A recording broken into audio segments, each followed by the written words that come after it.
ஸ்கூலில் வந்து பகுதியில் 18 வருஷம் 2 வருஷமாக வேலை பண்ணியிருக்கேன். எனக்கு ஏஜ் வந்து 40.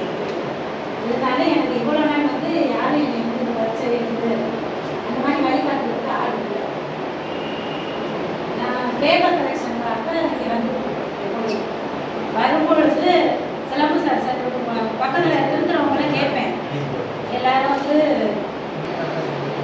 அப்போ வரும்பொழுது என் கூட பேப்பர் கரெக்ஷன் பண்ணுறவங்கெல்லாம் கேட்பேன், நீங்கள்லாம் எப்படி படிச்சீங்க, எப்படி பாஸ் பண்ணீங்க, எனக்கு அப்போ ஒரு ஐடியா தெரியலை அப்படின்னு சொல்லி கேட்கும்போது சிலம்பர் சார் சென்டருக்கு போவோம், அங்கே தான் போய் படித்து நாங்கள் எல்லாருமே பாஸ் பண்ணோம், நீங்கள் முடிஞ்சாங்க போங்கன்னு சொல்லுவாங்க.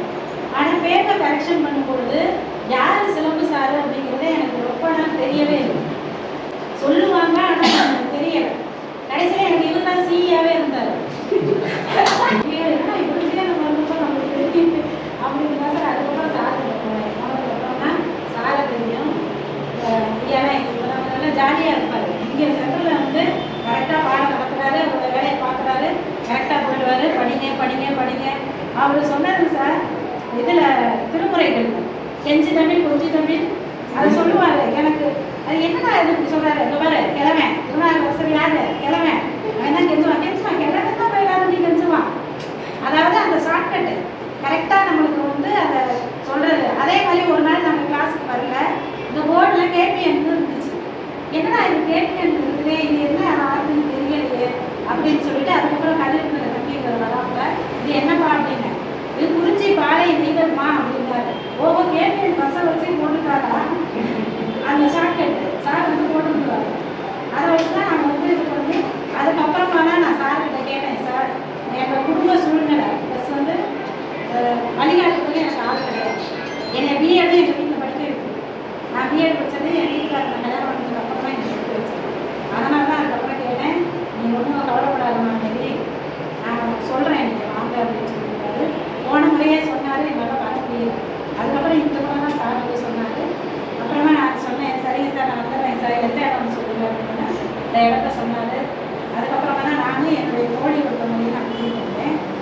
அடுத்தது என்ன அப்படின்னு சொன்னால், ஒவ்வொரு நாளும் நாங்கள் படிக்கிறோமோ இல்லையோ ஆசிரியர்கள் வந்து கண்ணு முடிச்சு 11 மணி 12 மணிக்கு சொல்லி படித்து எங்களுக்காக இந்த கைடை வந்து போட்டுக்கிறாங்க.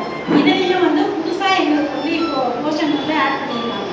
அந்த பாடங்கள்லாம் வந்து ஒவ்வொரு முறையும் தேடும்போது சார் வந்து சொன்னார், ஏமா நான் கலெக்டர் ஆஃபீஸில் போய் உட்காந்து எழுதிட்டு வரேம்மா அப்படின்னு.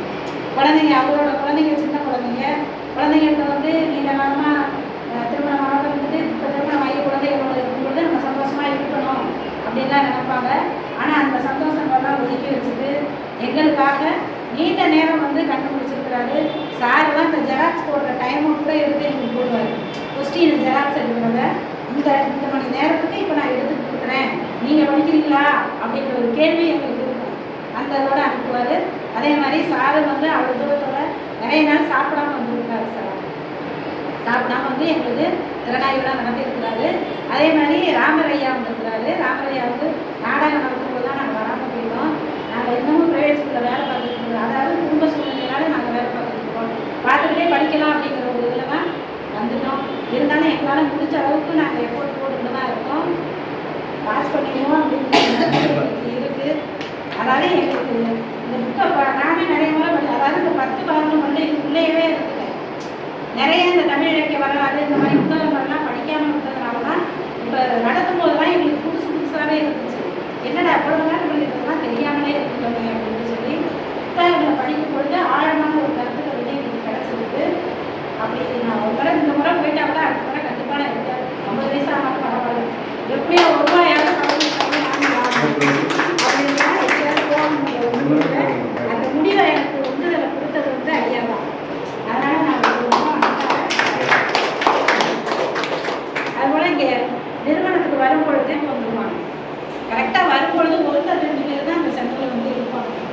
அதுக்கப்புறம் லேட்டாக தான் மாணவர்கள் வராங்க. ஆனால் அந்த நேரம் சரியான முறையில் கடைபிடிக்கிறது அப்படிங்கிறது எல்லாருக்கும் வராது.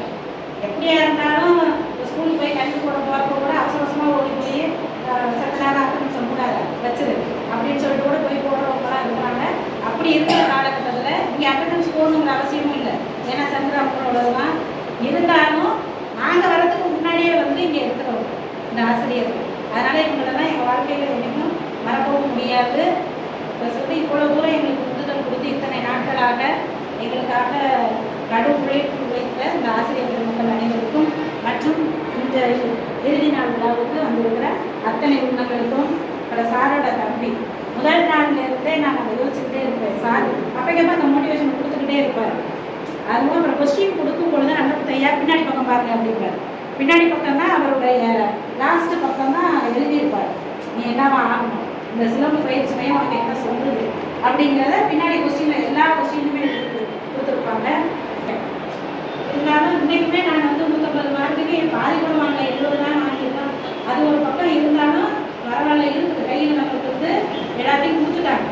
அப்படிங்கிறப்ப நம்ம இன்னும் அதுக்குள்ளே போகல, இன்னும் போகணுங்கிற ஆர்வம் எனக்கு இருக்குது. நல்லபடியாகவும் அதே மாதிரி சென்டரில் இருக்க எல்லாத்துக்கும் என்னுடைய வாழ்த்துக்கள்.